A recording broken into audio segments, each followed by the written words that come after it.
এবার সংসদের সমন্বয়করা যে বিশৃঙ্খলা সৃষ্টি করছে, এক একটাকে ফাঁসির মঞ্চে তোলা হবে। বিএনপি নেতা সালাউদ্দিনের কড়া হুঁশিয়ারি।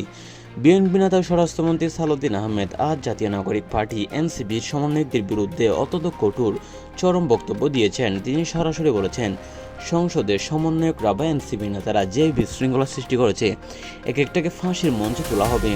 তারা সংসদের আইন ভঙ্গ করেছে, চেঁচামেচি করতেছে। সালাউদ্দিন আহমেদ আরও বলেন, এনসিপি সমন্বয়কের সংসদে এসে চিৎকার চেঁচামেচি করছে ও শোভন আচরণ করছে, রাষ্ট্রপতির ভাষণের সময় ওয়াকআউট করছে, বিশৃঙ্খলা সৃষ্টি করছে।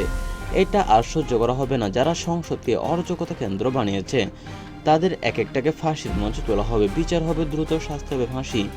তার এই ফাঁসির হুমকি সংসদে তীব্র উত্তেজনা সৃষ্টি করেছে। স্বরাষ্ট্রমন্ত্রীর মুখ থেকে সরাসরি এমন চরম কথায় আসা অনেক সংসদ সদস্য প্রতিবাদ জানিয়েছেন।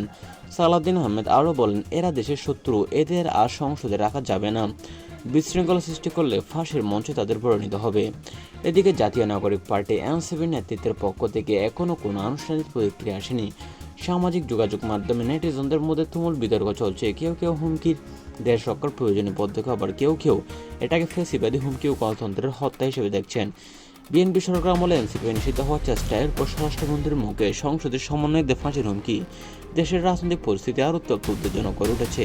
এই বক্তব্য পরিণতি কী হয় তা এখন সময় বলে দিবে। কমেন্ট করে জানাতে পারেন আপনার মন্তব্য এবং চ্যানেলটি সাবস্ক্রাইব করে দিবেন।